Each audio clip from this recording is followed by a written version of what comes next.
todos vocês. Aqui, mais uma vez, dando continuidade à sétima temporada relacionada com doenças reemergentes. O tema que eu vou falar hoje trata sobre as doenças causadas por contato ou ingesta de peixes e ou produtos de mar ou do rio. Este é um aspecto importante, como vocês vão ver, é pouco notificado, pouco informado, mas que precisa estar no conhecimento de vocês, sobretudo na região onde nós moramos, onde existem toda uma série de aspectos de importância em relação a este tipo de doenças. Então, como é minha característica, sempre eu faço questão de que vocês lembrem de que para que exista saúde, tem que ter um equilíbrio entre as fontes, no caso de infecção, os reservatórios, e os fatores que disseminam este quadro infeccioso parasitário, que seriam os vetores. Enquanto existe um equilíbrio e um respeito à natureza, o ambiente vai ser saudável e, obviamente, as pessoas que o habitam vão estar em condições de saúde. Quando isto se perde, é que nós entraríamos no contexto da doença. Atualmente nós falamos da saúde como uma saúde global, devido a que, dadas as características atuais, a la conjuntura actual, uma doença que está em um continente pode estar em questão de horas já em outro continente. Então estamos falando nisso. E como falei, para que a doença aconteça é quando há um desequilíbrio dentro destes contextos. Bem, neste momento, bem claro, por lo que eu já mencionei, as doenças não têm fronteiras. Rapidamente se disseminam, então por isso que temos que ter colocar muita atenção neste aspecto. E aí onde justamente as doenças emergem ou reemergem. Então, é uma íntima ligação nesse sentido. Então, começando, devemos relembrar que existem basicamente três tipos de doenças. Umas doenças, aquelas que sempre estiveram aí, as permanecentes. Outras doenças são as que por algum fator ressurgiram ou aumentaram significativamente sua incidência, que é um dos pontos que eu vou falar aqui. E outras que nunca antes existiram e aparecem pela primeira vez. Mas atenção, nunca antes existiram como doença humana, mas provavelmente já estavam no meio ambiente, já estavam nas áreas de mata, já estavam contaminando animais, seja domésticos ou silvestres, e o homem invadiu esses espaços e adquiriu a doença. Então, esses três tipos de doenças é bom que nós gravemos nesse sentido. E, dentro desse contexto, só para lembrar, tem um grupo de doenças que aqui para nós, Brasil, estão sendo consideradas como doenças permanecentes, de acordo à classificação do Ministério da Saúde. Então, temos aí desde infecciosas, bacterianas, virais, parasitárias e fúngicas. Aí tem alguns exemplos: doença de Chagas, leishmania, tuberculose e las helmintíases. Então, além disso, tem algumas doenças que foram controladas e estão reemergindo. Então, as doenças que estão reemergindo, no momento atual, se consideram que praticamente estão surgindo frente a uma hipótese que é a limitação da teoria de transição epidemiológica. Então, é um aspecto importante que também devemos ter em conta, não? O porquê estão emergindo estas doenças, e devido a diversos fatores climáticos, geográficos, socioeconômicos, culturais, que também são os que determinam o porquê disso. Só retomando, lembremos que a única doença que podemos dizer como doença humana foi erradicada a variola com uma vacina excelente, embora na situação atual há que estar muito atento nesse sentido, dado aqueles extremismos políticos, religiosos, militares que existem no mundo. Mas, nesse mesmo período, depois da segunda metade do século XX, apareceram todo um número de doenças capitaneadas, diríamos assim, cuya nave é o síndrome de imunodeficiência adquirida, onde são um bom grupo de doenças de comportamento oportunista ou oportunistas propriamente ditas, ou devido a mudanças, como eu mencionei, climáticas, ambientais, estão reemergindo. Dentro desse contexto, que é o ponto da aula de hoje, tem vários agravos inusitados que estão emergindo devido a essas mesmas condições. Então, um aspecto interessante ter considerado dentro desse sentido. Tem um outro aspecto importante em quanto a doenças de transmissão sexual. Até a década de 80 aproximadamente, existiam 4 doenças venéreas. Depois disso, o número foi aumentando, onde foram envolvidos vírus, bactérias, fungos, parasitas. E aqui eu quero mencionar que uma dessas doenças que eu vou mencionar, que é ciguatera, que vocês vão ver que está relacionada com toxinas, também está sendo considerada como uma doença provavelmente de transmissão sexual, além daquelas últimas que já estão de nosso conhecimento, como o Zika vírus e a doença de Chagas. Então, vean cómo es la dinámica, por eso que es importante siempre retomar estos aspectos. Bien, entonces, existen también otros factores que determinan por qué estas doenças están reemergiendo. Entonces, vean de que existen varios elementos, por ejemplo, mudanzas en los medios de comunicación, en los transportes, por ejemplo, tem aquela estrada interoceánica que obviamente está levando e trazendo uma dinâmica de doenças infecciosas.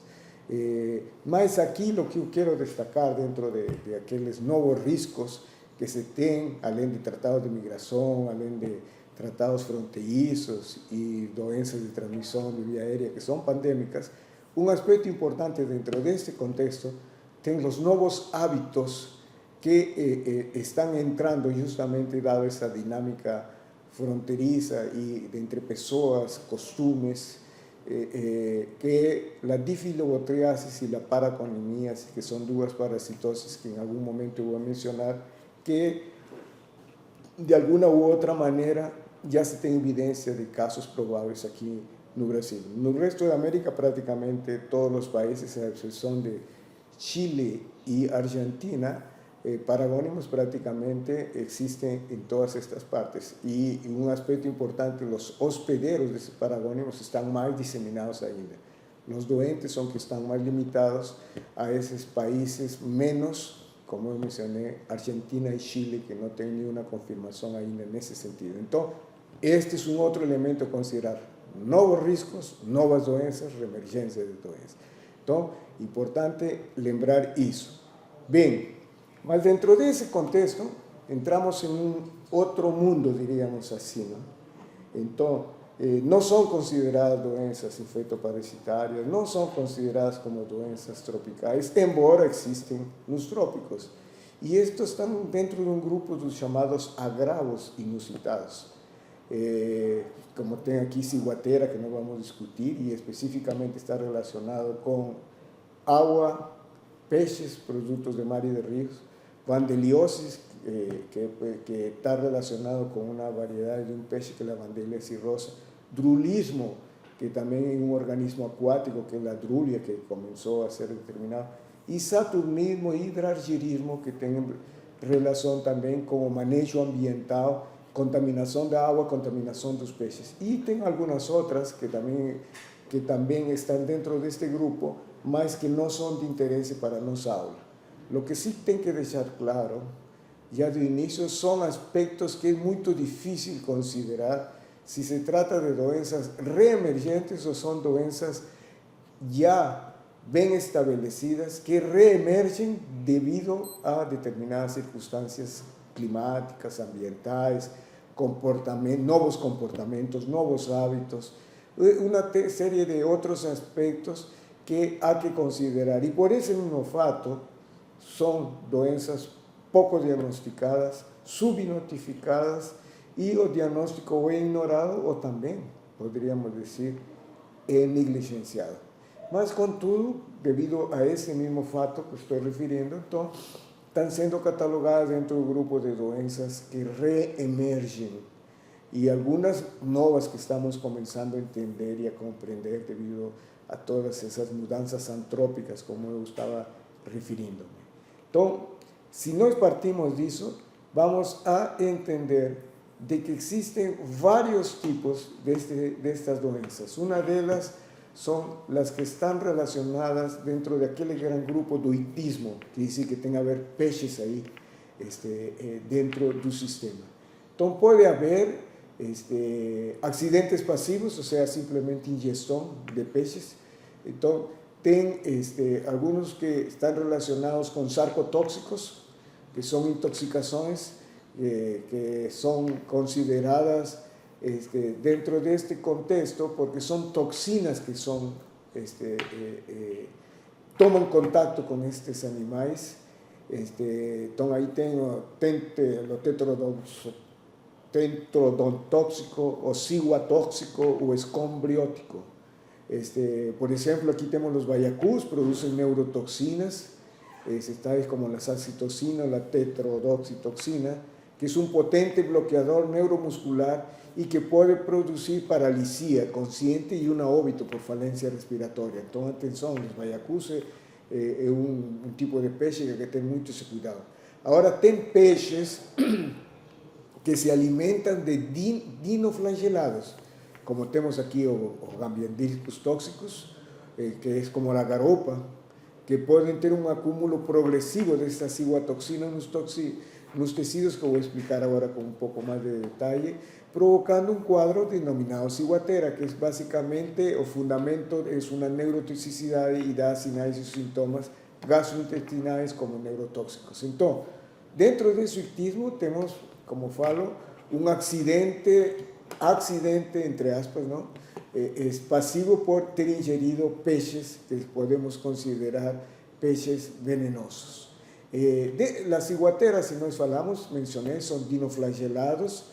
Ahí ten la toxina importante, que es la ciguatoxina, y lo más importante de estos dinoflagelados es aquel que aparece ahí en la tela, que es la cambiotoxina tóxicos, cambiotóxicos tóxicos.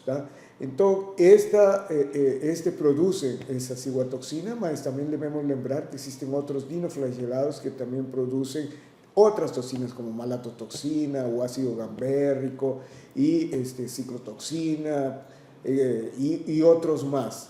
Importante que nos lembremos que esta toxina que existe en este tipo de dinoflagelados a través de un sistema de ciclo alimentar se produce lo que se llama la biomagnificación. ¿Qué significa eso? La biomagnificación es que estas toxinas liberadas por estos dinoflagelados, y atención, estos dinoflagelados, es bueno que sea lembrado, estos aumentan debido a condiciones climáticas, aumento de temperatura, y también debido a las características mismas que esas condiciones climáticas conllevan, o sea, aumento de nutrientes para estos dinoflagelados, generalmente es polución, por eso que en las grandes ciudades donde no existe un buen sistema de esgotamiento, hay posibilidad de que con cierta frecuencia estos dinoflagelados comiencen a aumentar por diversos tipos de factores.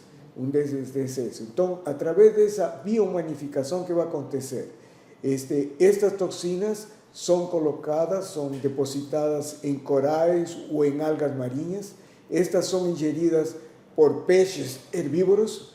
Esos peces herbívoros son devorados por peces carnívoros y o por peces omnívoros. Entonces, vean esa cantidad de peces que están siendo envolvidos cuando por ventura toman contacto con la ciguatoxina. Y eso es importante que nos lembremos que está íntimamente relacionado con esas mudanzas climáticas. Inclusive se tiene un antecedente bien claro que hubo la migración de polinesios en el año 1000 a 1400 debido a justamente a este fato de aparecimiento de ciguatera en esas regiones, que decimó varios pueblos polinesios, entonces se vieron obligados a migrar. ¿Entendió? Entonces, una cosa muy antigua, entonces era lo que yo mencionaba antes, ¿no? ¿Será que una reemergente o trátase de una doença permanecente? Probablemente es una doença permanecente, permanece estática en la naturaleza, hasta que haya algún tipo de mudanza, y es importante, esas mudanzas climáticas, ambientales, la gran mayoría son debido al comportamiento antrópico, o sea, el propio hombre es responsable de eso. Entonces, eso también tiene que ficar bien claro. Entonces, existe toda una variedad de peces, entonces ahí ustedes vean barracudas, salmonídeos, bagres, inclusive lembremos que varios de estos peces son fuente alimentar, ¿no? En varios lugares, en varios países. Entonces, hay que tener los debidos cuidados, inclusive para manipularlos, inclusive, porque pueden causar toda una serie de problemas, y saber los locales donde esta toxina es depositada, justamente para evitar que cause problemas de ese tipo. Entonces, por eso que comidas con peces de esta categoría resultan ser muy caras, porque los manipuladores, los limpadores de esto, obviamente se tienen que superespecializar além dos riscos que es sometido. Entonces, es importante que lembremos eso, ¿no? Y que también esta ciguatoxina también puede envolver peces que son fuente alimentaria humana. Y dentro de ese grupo existen una serie de especies de pequeño o de medio o de grande porte. Y lembremos un aspecto fundamental en relación a estas toxinas. Estas toxinas son inodoras, son insípidas y resisten a evolución. O sea, a altas temperaturas, ascendiendo 100 grados, estas toxinas resisten. Entonces, es importante que se tenga en cuenta ese aspecto, ¿no? Entonces, la ciguatera es una doença que, como estamos hablando, es producida por la ingestión de varias toxinas, y específicamente en este caso la ciguatoxina. Ela produce básicamente sintomas gastrointestinales y neurológicos. A toxina es neurotóxica, más los síntomas repercuten a nivel del sistema gastrointestinal y neurológico, causando náuseas, vómitos, diarrea, y seguidos por dolores de cabeza, mialgias, parestesia, dormencia o ataxia, vertigem y alucinaciones. En casos graves, inclusive, está mencionado, puede aparecer lo que se llama alodinia fría, que significa una sensación de quemazón no contacto con el frío. Esto se ve en varios tipos de accidentes de esta categoría. Los sistemas neurológicos pueden permanecer por mucho tiempo, inclusive pueden ir hasta en relatos que pueden ir hasta más de 20 años, como pues vamos a mencionar. Y tan es así de que en muchos casos se confunde con esclerosis múltiple. Toma atención a eso dentro del diagnóstico diferencial de esta doença, ¿no? Ahora, a muerte rara, mas, como mencioné, los síntomas pueden durar semanas o años, inclusive hasta 20 años, ¿entendió? Y lo importante es que muchas veces llevan a una incapacidad a largo plazo. Ahora, un otro síntoma que puede ocasionar es la dispareunia. La dispareunia o dispareunia es la dor durante el acto sexual, y esto he visto en personas que tomaron contacto con la ciguatoxina, tuvieron relaciones, y todo indica de que es posible de que exista una transmisión sexual. O sea, além de causar ese problema, también aparentemente en personas que no tuvieron contacto con esa ciguatoxina se contaminaron, o diríamos si se infectaron, mejor dicho, por una transmisión sexual del parcero. Entonces, eso es una evidencia que precisa ser confirmada, mas todo indica que es posible.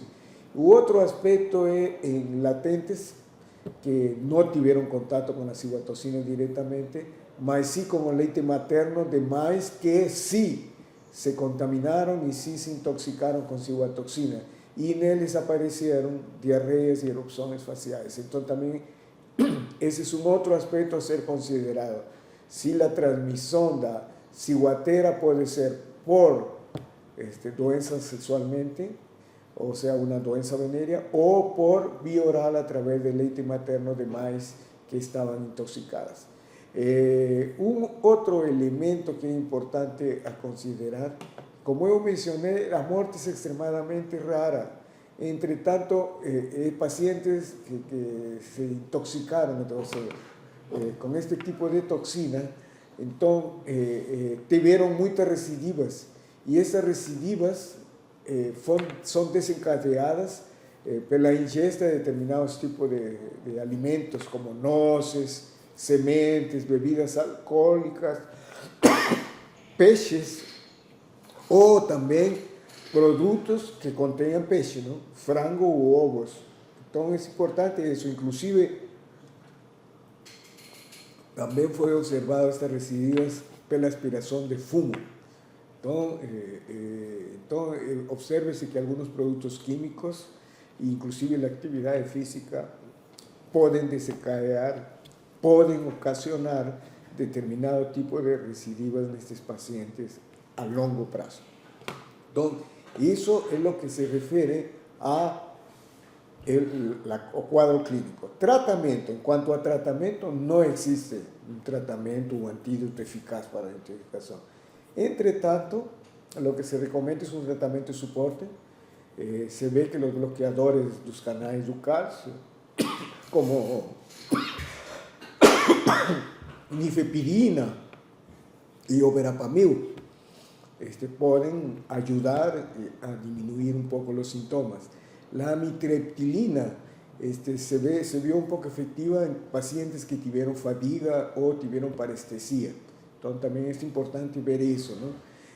Iomanitol, hubo un relato, más en estudios feitos con mayor casuística, no hubo una reversión en los síntomas y por tanto no es recomendado. Conclusión, no existe tratamiento, solo sintomático, solo tratamiento de manutención.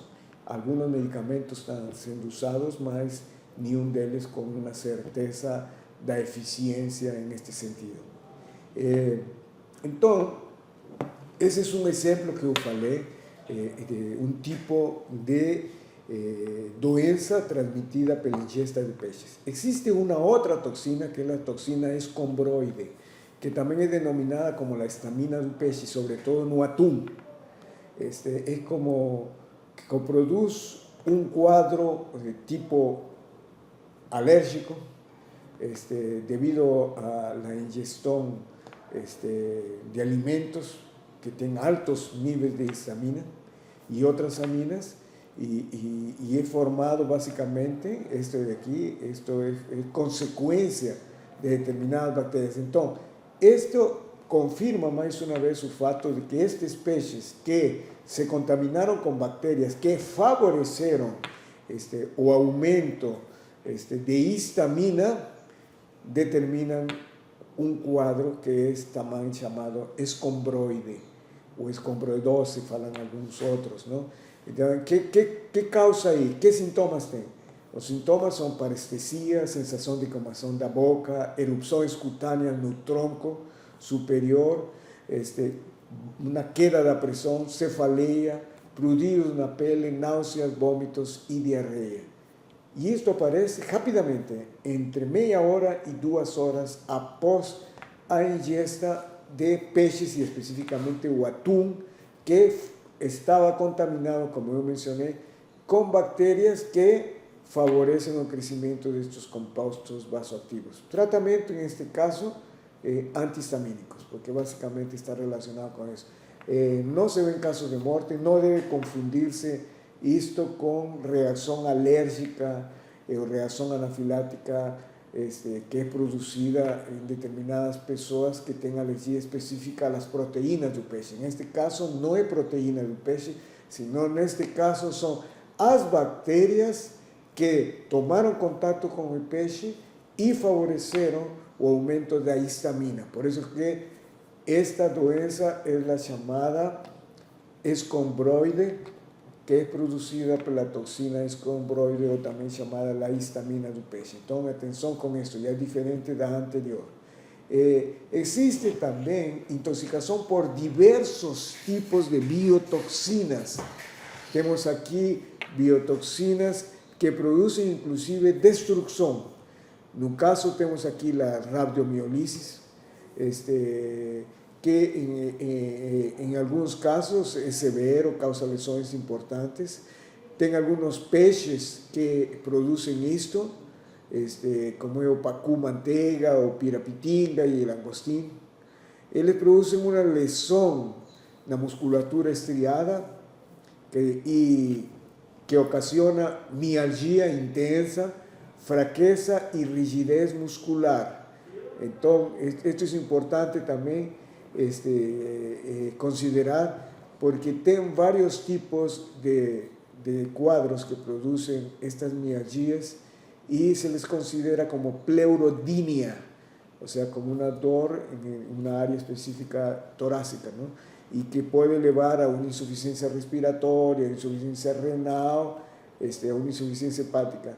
La doença de HAF, que es el nombre de esta intoxicación por estas biotoxinas, no se tiene bien identificada cuál es la toxina que determina eso. Entonces, es importante que se vea, y sobre todo pelo fato de que en casos más severos, além dos ya mencionados, puede llevar a una pérdida de fuerza importante muscular y que afecte al cuerpo todo. Entonces, da componente respiratorio, da componente de musculatura estriada básicamente. Entonces, es importante que se vea eso. Y la toxina hasta ahora no fue bien determinada, y es importante que se vea eso porque tem surtos y que aparecen justamente aquí en el noso litoral, sobre todo en aguas marinas, que es donde más se estudia, y sobre todo en el nordeste, sudeste, son donde se tienen más ejemplos aquí en Brasil. Entonces, tenemos ese caso, por ejemplo, de un surto de esa doença de HALF, que es aquella, lembra que es la mialgia por bacterias contaminadas, y que se desconoce bien o fato de la característica de esa biotoxina. No ano 2009 houve un surto na Amazonía brasileira, o que ocasionó un cuadro así, muy semejante que ele referido. Entonces, esto fue colocado justamente con la intención de decir de que la doença de HALF no apenas es de aguas salgadas, de aguas marinhas, ligadas con peces o productos de mar marinhos, también de agua doce. Ahora, recientemente fue descrito un surto no litoral baiano de esa mialgia, inclusive una mialgia febril que producía hematuria de severa intensidad, que fue bien estudiado, mas con todos los estudios están mostrando que realmente no consiguieron definir cuál es la toxina responsable, cuáles son los factores responsables de eso. Mas si no lembramos con lo ya referido, probablemente estas biotoxinas son consecuencia de la polución y son consecuencia de la contaminación de peces a través de bacterias directa o indirectamente y de toxinas que son producidas en la superficie o en el interior de cada una de esas especies. ¿Entendió? Entonces, es importante que se lembre, esa es la famosa doença de HALF.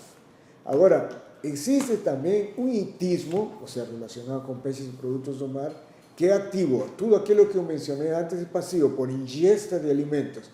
Este caso es activo. Entonces, existen básicamente dos tipos. Un que son los acantotóxicos y otro que son aquellos por descarga eléctrica. Los acantotóxicos son de carácter destructivo, necrosante, dor intensa, y esto se ve mucho, por ejemplo, con garrayas, que accidentalmente o individuo toma contacto, sea caminando, que es lo más importante, y accidentalmente él es ferroado por este tipo de animal. Ahora existen otros que son por descarga eléctrica, donde tenemos aquí, por ejemplo, para qué, que aquel peixe eléctrico también que es llamado, que es el electroforos eléctricos, y también tiene un tipo de arraya, que la raya treme-treme, que la Narcina brasiliensis, que las con contacto dan una descarga eléctrica. Generalmente no mata, mas de acuerdo a donde esté un individuo, por ejemplo, si está nadando, alguna de esas puede perder un poco la noción dado impacto y puede afogarse, ¿no? Entonces es importante que se vea eso, ¿no? Entonces, estos son, dentro do itismo, producido por peces o productos do mar, pasivo y está activo por ferroadas o por mordeduras. Entonces, ese es un otro grupo de doenças transmitidas aquí. Aquí tem varios ejemplos de accidentes por contacto directo con rayas o peixes venenosos. Ahí pueden ver, inclusive, la característica y la lesión que ocasionan generalmente en miembros inferiores, o a veces también debido a una actitud de la raya de defensa y él descarga una distancia, generalmente dentro del miembro inferior, no apenas pez, y puede ocasionar lesiones traumáticas y también liberación de sustancias venenosas, ¿entendió?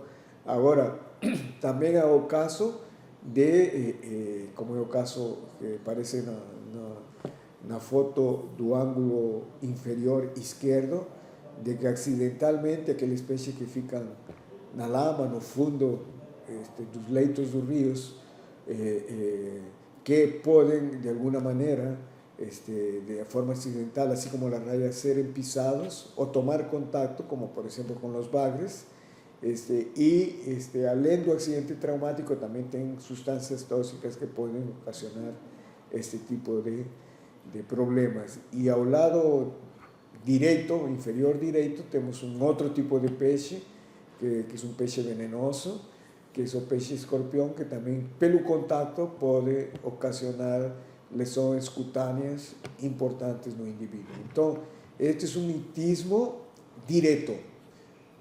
Recapitulando, o itismo indireto o pasivo é por ingesta de proteínas, ingesta de animais.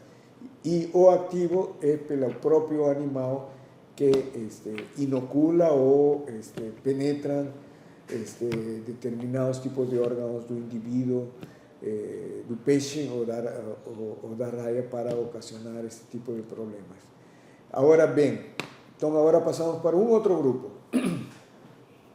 O grupo que está relacionado con productos químicos. Estos productos químicos pueden ser orgánicos o inorgánicos, o relacionados con el procesamiento. Dentro de estos inorgánicos tenemos o antimonio, arsénico, chumbo, mercurio, selenio, sulfitos, que estos, algunos de ellos son usados en un procesamiento inclusive do camarón. Y como vamos a ver, o chumbo y o mercurio muchas veces están relacionados con contaminación ambiental, y tiene a ver mucho con aspectos sociales, trabalhistas, sobre todo en áreas donde existen mineralización que contaminan los ríos, los peces, y obviamente el individuo es una de las víctimas. Entonces, este es un caso, compuestos inorgánicos. Compuestos orgánicos son aquellos bifenilos policlorados, dioxinas, insecticidas inclusive, que a veces por alguna razón son despejados nos ríos o nos mares. Entonces es importante. Y lembremos que los de mayor importancia que nós temos dentro de los insecticidas son los hidrocarbonetos clorados, que ellos son altamente tóxicos, y si estos por ventura toman contacto con un peixe, con una planta, digamos un vegetal que fue regado con estas aguas, obviamente se constituye una fuente de ingestión do ser humano que puede ocasionar grandes problemas. Y finalmente tenemos los compuestos que están relacionados con el procesamiento. Entonces aquí entran las nitrosaminas y contaminantes relacionados con acuacultura, antibióticos, hormonas. Lembremos entonces eso, que las nitrosaminas tienen que ver mucho con alimentos y preservación, que si estas son liberadas para los torrentes acuosos de ríos y mares, estas nitrosaminas son altamente tóxicas y cancerígenas. Entonces es importante. Y por otro lado, dentro de aquel aspecto, sobre todo para la alimentación que es dada en la pecuaria, o también en apicultura, pueden ser utilizados antibióticos que también, o hormonios, que también contaminan las aguas, que también contaminan los peces. Los peces son alimentados, fuente alimentar do homem, o as aguas também, desde que não bem processadas, podem servir como um elemento para a hidratação do ser humano. Então, estes produtos químicos podem entrar direta ou indiretamente em contato com o ser humano e causar doenças importantes de acordo, claro está, ao tipo de produto que está. Então existe esse grupo de doenças por químicos, de ingestão de peixes contaminados, sobre todo com metais pesados. As consequências, como eu mencionei antes, são garimpos ou indústrias clandestinas que vão a produzir diversos quadros. Aqui apenas destaco dois deles. O hidrasgirismo, que é por contaminação de mercúrio, intimamente relacionado com garimpos, e o saturnismo chumbo, que está intimamente ligado com indústrias. Então, estes podem causar sintomas gastrointestinais, neurológicos e a morte por o acúmulo de motor do metal pesado, que este é um metal pesado, em órgãos nobres, não? Então isso ocasiona toda uma sintomatologia em curto ou meio prazo, pode levar inclusive à morte do indivíduo. Então aqui, em este caso, também podemos destacar de que existen dois tipos importantes, não? Um ictismo, que é um acidente passivo também por ingestão, mas neste caso ingestão de substâncias químicas, de metais pesados, no caso intoxicação mercurial, que é o hidrasgirismo, que é a ingestão continuada de peixes contaminados pelo metilmercúrio, que vão a levar a doença de Minamata, ou também, como eu mencionei, o hidrasgirismo, que produz lesões basicamente neurotóxicas, com distúrbios sensoriais e das extremidades e periorais. Vai ocasionar incoordenação motora, disartrias, tremores, diminuição do campo visual e auditivo e salivação. Então, a doença Minamata, o saturnismo, é conseguida devido à intoxicação mercurial de peixes que se contaminaram pelo mercúrio que foi despejado nos rios ou nas águas onde estes peixes moravam. Então, muita atenção a isso. Agora, este é um outro grupo, também ativo dentro deste ictismo, mas é ou por peixes carnívoros ou por peixes invasivos, entendeu? Então, aqui também é de uma forma interessante que devemos ver de que o homem pode tomar contato nessas áreas, por isso que é importante, antes de tomar um banho, antes de tomar contato com essas águas, saber a distribuição geográfica desses peixes. Os peixes que são muito ferozes, carnívoros e muito agressivos, temos nada menos, já bem conhecido, como a piranha, não? Então, a piranha, embora seja como uma fonte alimentar também, sem problema, não venenosa, mas enquanto eles estão na vida natural, eles são altamente agressivos e atuam sempre em grandes quantidades. Então, é importante que se veja que podem eles ocasionar a morte por ser extremadamente carnívoros. Então, este é um tipo de peixe. É um peixe que não é muito grande, em média 30, 50 centímetros, mas eles atuam em manadas, diríamos assim, que podem consumir e destruir tecidos humanos, um corpo humano em questão de minutos.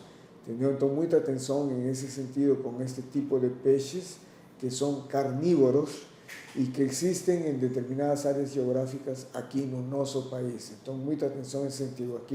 Aqui realmente é uma agressividade por este peixe. Agora, existem outros peixes que eles invadem determinados nichos ecológicos, determinadas áreas, devido ao fato que são hematófagos e são atraídos pelas substâncias derivadas do sangue, sobretudo substâncias que têm nitrogênio, que têm o nitrito, que podem condicionar a atração disso. Estou falando especificamente, por exemplo, o amoníaco das urinas é um fator, elemento importante para a atração deste peixe, que este es un peixe muito pequeno, es o peixe candiru, es un peixe que até certo ponto, diríamos ahí, es parasita de grandes peces, es muy pequeñino y se localiza inclusive en áreas donde puede obtener sangre oxigenada. Acontece que en momentos y en circunstancias en que este peixe fica nas aguas superficiais e fica em áreas, sobre todo, turísticas, ou em áreas onde o ser humano vai tomar contato, este peixe, e sobre todo crianças que favorecem a eliminação de amoníaco, no caso urina, são fatores que atraem, e devido ao tamanho deste, que é muito pequeno, ele pode invadir, aí vem nas fotos, e penetrar em determinados órgãos do sistema, sobre todo órgãos canaliculares, como uretra, vagina, conduto auditivo, também fossa nasal, ou qualquer outro que lhe favoreça a entrada deste peixe. Acontece, como vocês poderão observar aí nas imagens, na imagem inferior, central, é um peixe pequeno, mas na extremidade, na cabeça, produz como unas salientes que logo que penetram é difícil poder tirar o peixe. Então o peixe entrou, e diríamos assim, entrou para morrer, porque se ele quer sair, não vai consegui-lo, e se o médico ou o próprio paciente quer sair, vai produzir desgarramento do órgão que está entrado. Então, muita atenção nesse sentido de não tentar retirar peixe deste o candiru, que também é a Lavandelia cirrosa, do paciente no qual ele tomou contato. Então, para isso, já há necessidade de determinados médicos especialistas com microcirurgia, a nível uretral, ou seja, a nível urológico e ou ginecológico, no caso de mulheres, para poder extrair este peixe com maior sucesso e não extraí-lo manualmente, porque ocasionaria graves problemas ao indivíduo no qual entrou isso. Repitiendo, aqui, em relação ao candiru, que é a Lavandelia cirrosa, o grupo populacional mais afetado seriam crianças de ambos os sexos e mulheres de qualquer idade, diríamos assim. De ambos os sexos, sobre todo sexo masculino, pode entrar esse candiru via uretra. No sexo feminino pode entrar esse candiru via também uretra, vagina e outros órgãos semelhantes, o reto, como eu mencionei, canal auditivo e também fossa nasal. Então, muito perigoso isso, dadas as características do peixe e dado ao perfil dele, que é hematófago e sempre vai na procura do sangue ou produtos derivados do sangue. Este é outro elemento que é importante que nós refiramos, e sobretudo que também tem a ver com rios. Trata-se de uma esponja animal, que é a Drulia. Tem várias espécies, que elas existem naturalmente nas águas, sobretudo em determinados rios. Esse exemplo que aparece aí na tela trata sobre o estudo de duas crianças, de dois estudantes, que tomaram banho em um rio contaminado por essa esponja que você vê. E essa esponja que você está vendo aí, liberou umas espículas, e estas espículas, logo que liberadas e penetraram no olho, podem ocasionar quadros severos, que podem levar inclusive à cegueira. Então é importante que se veja isso, produz uma ceratite severa, gravíssima, que não tem tratamento médico, e a única possibilidade é fazer um transplante de córnea. Existem drulias que são de água doce e existem drulias que são de água salgada. Então, temos que respeitar esse aspecto e, sobretudo, em momentos de altas temperaturas nos rios ou nos mares, e águas contaminadas podem ter este tipo de esponjas que liberam as espículas e causam lesões severas oculares. Então, este é outro agente a ter em conta. En termos gerais, devemos observar que muitas outras espécies de agentes infecciosos podem contaminar as águas e os seus produtos. Temos determinado tipo de bactérias, em termos gerais, sobretudo coliformes e Helicobacter. Eu coloquei aqui Helicobacter só para destacar o seguinte, que o Helicobacter tudo indica que faz, dentro da evolução e do desenvolvimento, faz certo tipo de simbiose com os peixes, ele convive nos peixes determinado tempo, aí onde mantém, se multiplica e é liberado novamente nas águas e é responsável de várias doenças humanas.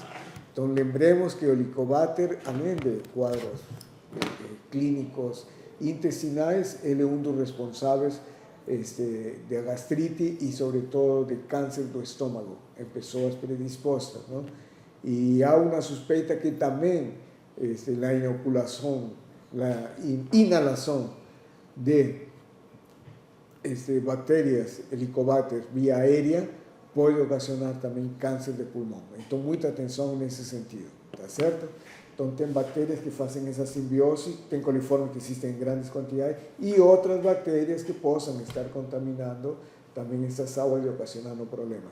Vírus, existe toda uma variedade. Temos enterovírus, adenovírus, de diversas espécies e é importante que se tenha para nós podermos controlar e evitar que se disseminem isto que causem problemas na comunidade como no próprio indivíduo.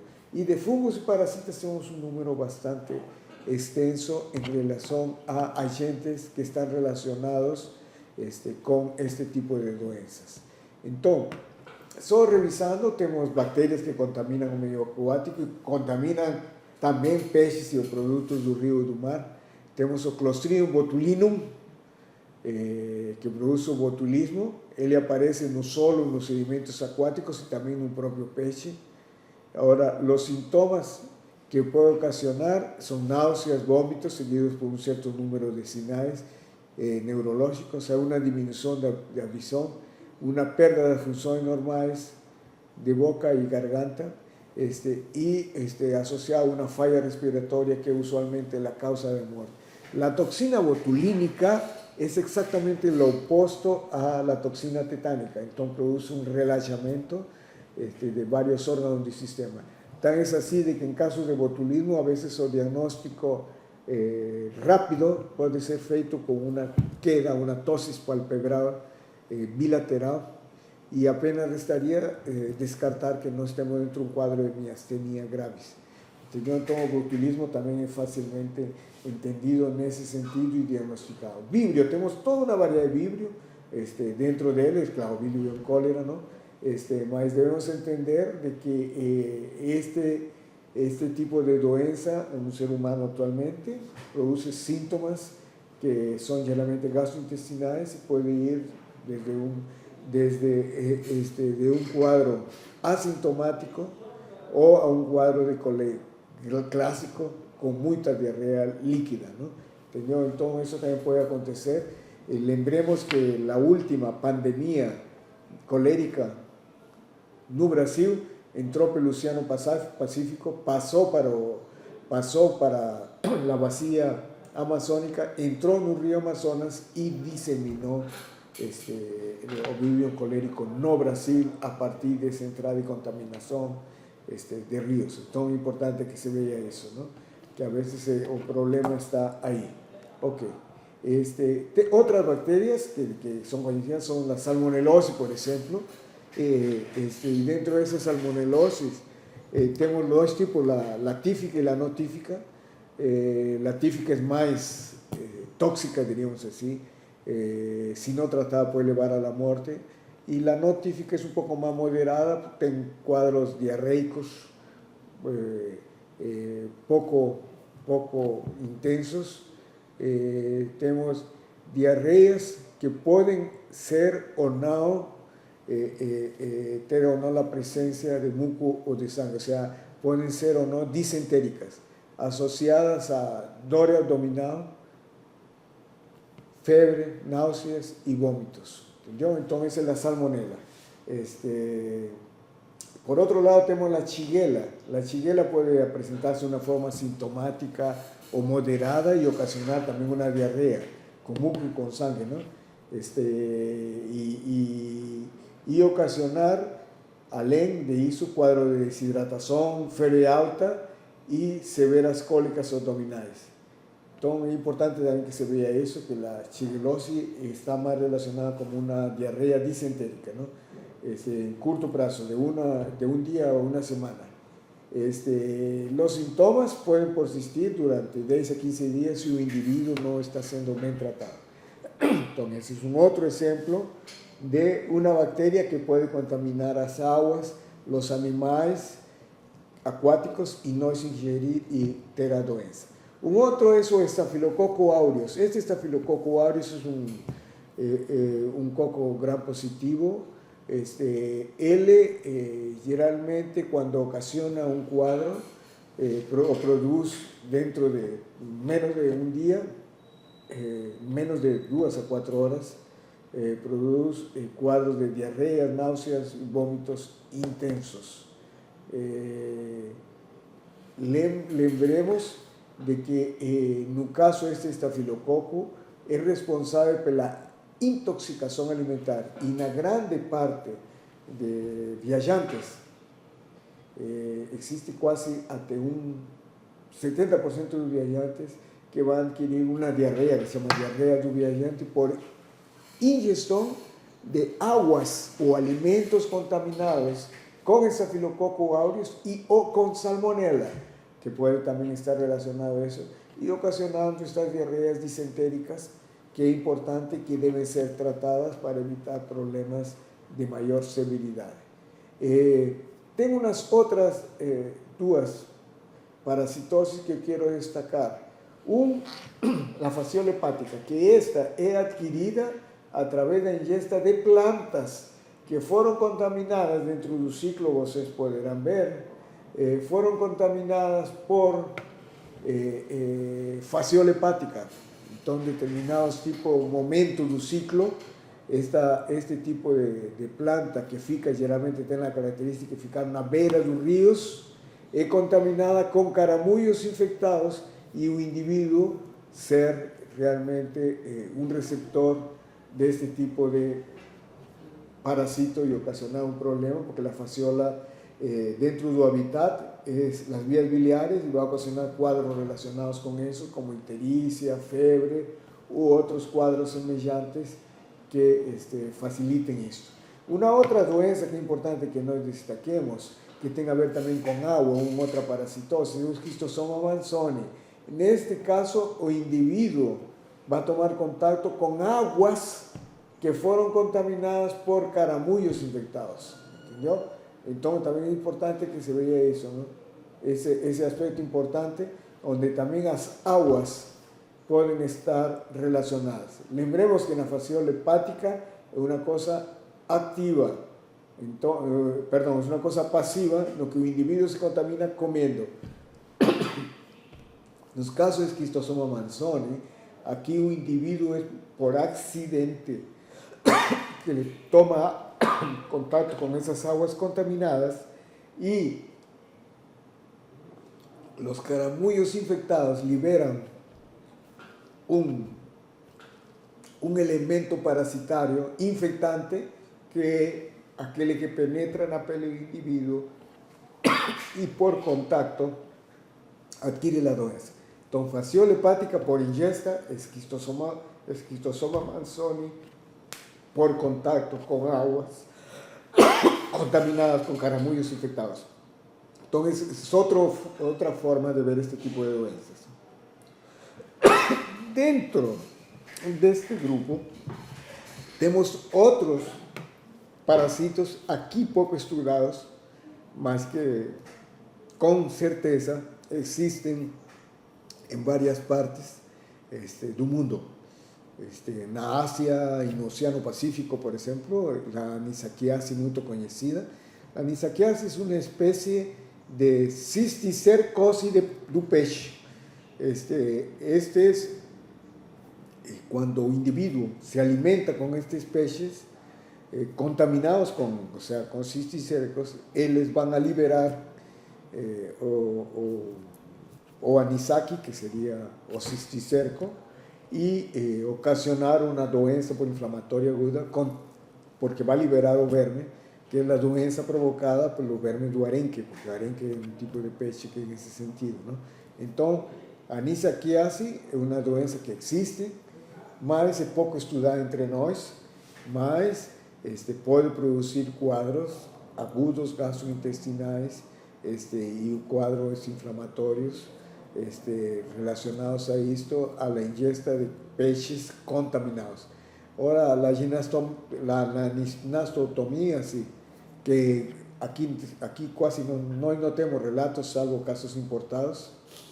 Esta es una doença da Asia, donde los hospederos definitivos son los gatos y los cães, mas o hombre accidentalmente se infecta, y aquí en este caso, las larvas van a migrar del estómago para varias regiones del organismo y para zonas subcutáneas como el tórax, brazos y pescoços, donde los vermes van a inducir una sensación de prurido, de comichón y de edema. Entonces, esta es otra forma de nós adquirirmos doenças comendo peixes contaminados que, de alguna u otra manera, las larvas van a migrar y van a ocasionarnos problemas sintomáticos locais, dependiendo del órgano que está siendo afectado. ¿Entendeu? Entonces, sea también a nivel externo como a nivel interno, o sea, intestinal, que ocasionan este tipo de cuadros. Entonces, la anastomosis y puede afectar varios segmentos del tracto gastrointestinal, esófago, estómago e intestino, inclusive debido a ese fato. Tenemos un otro que es un poco más conocido entre nós, que es la difilobotriase, que es la tenia do peixe, que es el Diphyllobothrium. No caso, temos o Diphyllobothrium pacificum, que es aqui no lado do Pacífico, e o Diphyllobothrium latum, que é aquele que vem da Ásia e que produz um quadro importante de anemia megaloblástica, que revela una carencia importante de vitamina B12. Debemos lembrar que este tipo de parásito también, así como anterior que estaba mencionando, también aparece como si fuese un cisticerco, un cisto en los peces, y que accidentalmente el hombre come y adquiere este tipo de parásito que es liberado no intestino, y se trata de una de las mayores tenias que pueden medir hasta 14 metros en un ser humano, y en forma crónica va pauperizando al ser humano y produciendo una anemia severa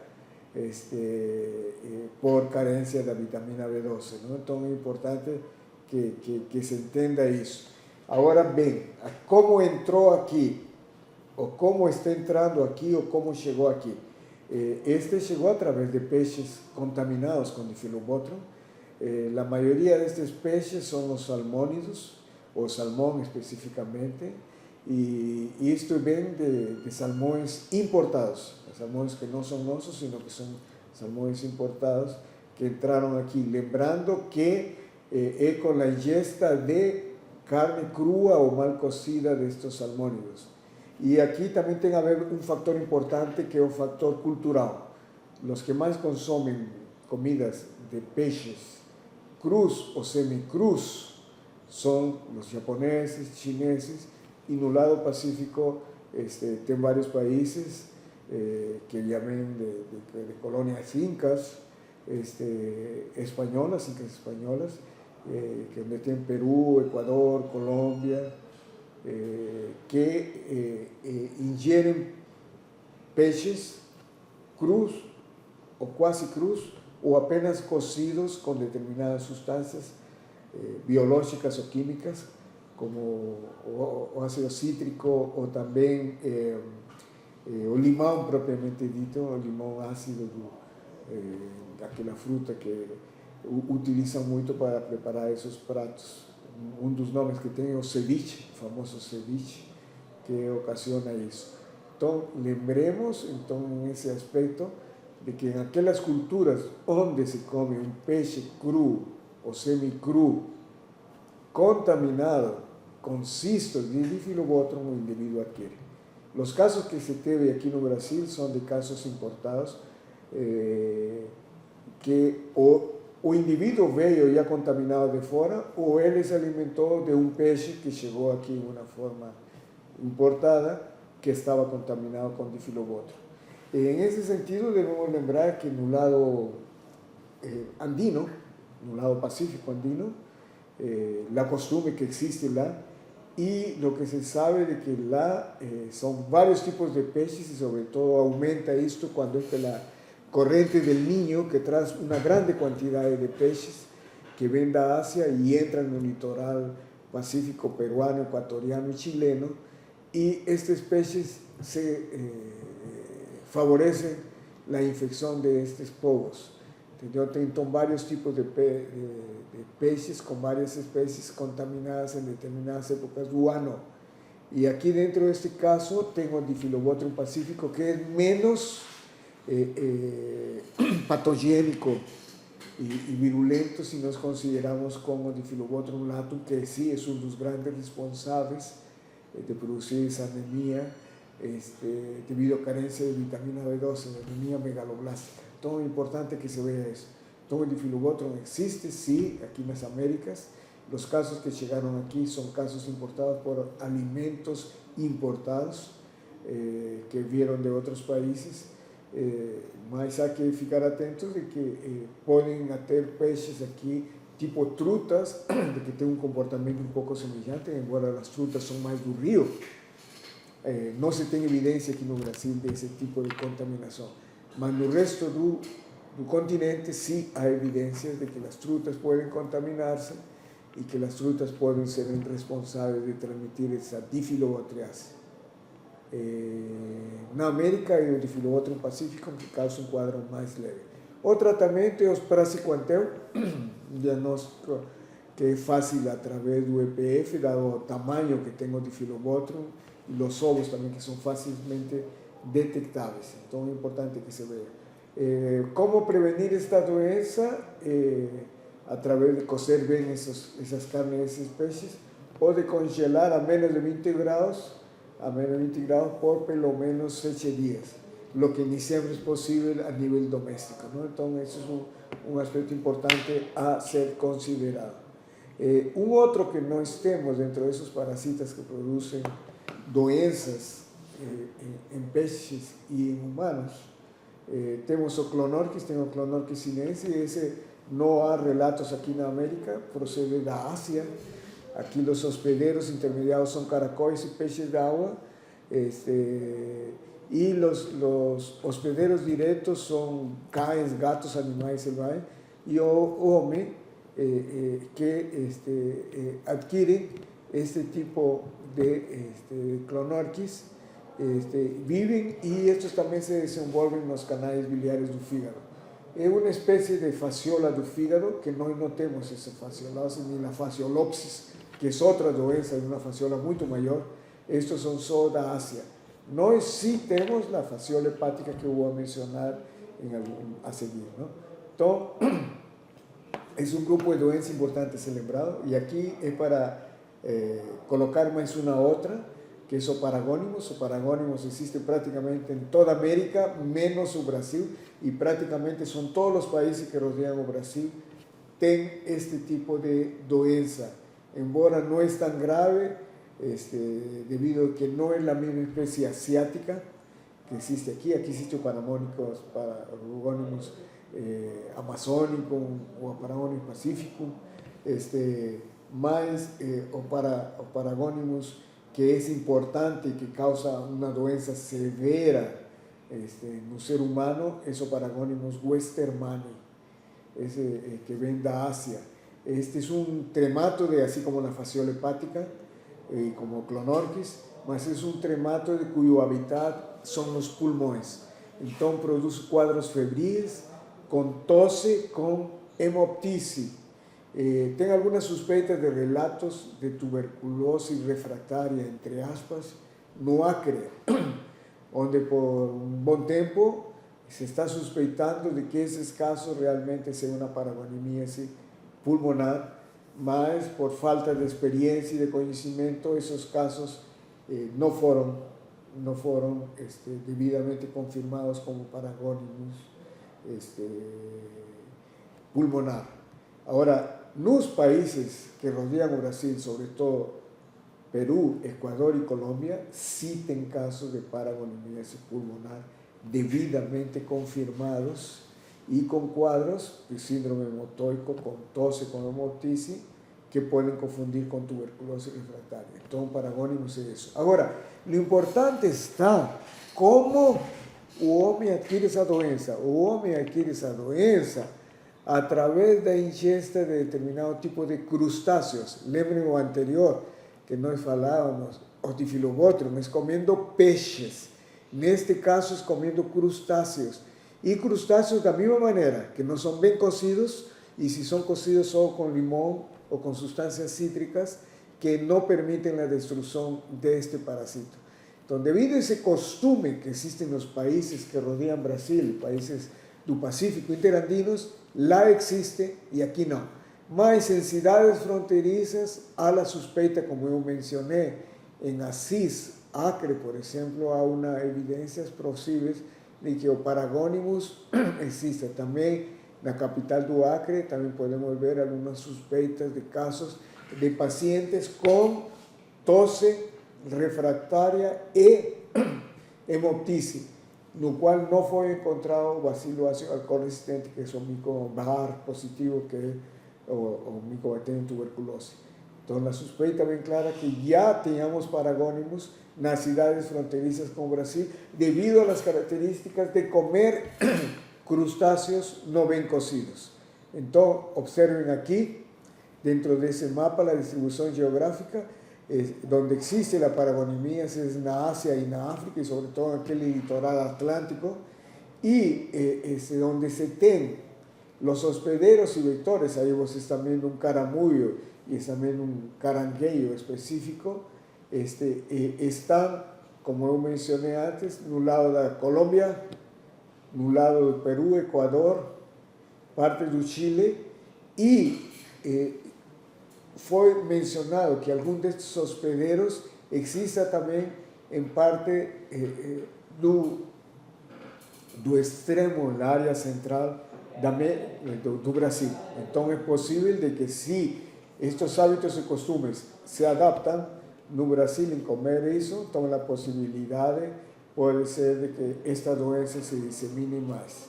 Então é importante isso. Agora, com tudo isso que eu mencionei, debo deixar bem claro de que nós estamos obrigados a notificar. Existe essa portaria número 5, 21 de fevereiro de 2006, que obriga a que todos os casos, inclusive, como nós vamos ver, de agravos inusitados, seja em casos de óbitos ou seja em casos de investigação, devem ser informados. Então, nesse contexto, devemos lembrar o papel da medicina de viagem, que acima de tudo é preventiva, é um alerta dentro da vigilância epidemiológica e precisa para tudo um conhecimento clínico epidemiológico das doenças que existem, conhecer as características tanto do perfil do viajante como conhecer as características ecobioepidemiológicas da região que o viajante vai ir. Então, se supõe de que estes indivíduos sejam avaliados dentro do campo da medicina interna, da medicina tropical, infectologia e outras especialidades antes e após a viagem, não? Então, existe todo um sistema que o Ministério está tentando implantar, que é o Laboratório Nacional de Saúde Pública, que é um modelo de integração de laboratório, vigilância e controle. Esa es la intención, pero en un momento ya se dispone de todo un sistema, de una red de laboratorios llamados LACEN, Laboratorios Centrales de Salud Pública, que ellos serían los responsables de atender, en caso de dúvidas diagnósticas, este tipo de doenças que estoy refiriendo. Entonces, las doenças emergentes en medicina de viaje cada vez se están tornando más importantes. há necessidade de que se entenda bem o que pretende a Organização Mundial da Saúde através desse alerta global, de uma resposta global. Foi montado aqui a iniciativa justamente do Ministério da Saúde, um centro de informação estratégica e vigilância de saúde, ligado com a Secretaria de Vigilância e Saúde, justamente para monitorar esse tipo de casos e poder nos acompanhar e poder o indivíduo receber o tratamento que merece, não? Então, existe toda uma área dentro do CIEVIS para a vigilância e saúde do paciente e do viajante, no sentido de poder orientar antes da viagem para evitar justamente problemas deste tipo de animais, consumo de animais por contato com animais, aqueles que convivem nas águas, seja doces ou salgadas. Entendeu? Então é importante que se veja isso. O aspecto importante que você vê. Existe toda uma rede que envolve de vigilância ambiental e secretarias, e dentro dessa rede está em contato direto com as redes CIEVIS. Esses são os telefones, no caso de detectar algum caso, 0800 644 6645, o e-mail, e tem um site onde vocês podem contactar para detectar todo esse tipo de doença. Tem esses telefones, 3201-4544, ou um direto gratuito, 0800 642 9393, estes estão de plantão, onde também podem informar a nível do Estado, ou também a nível do município, que tem aquele telefone, 062 9386 788, que é um plantão onde otorgam toda uma série de apoios nesse sentido. Se desejarem mais informações, podem contactar com o gerente de doenças e agravos transmissíveis, o Dr. Leandro Nascimento, quem poderá ajudá-los.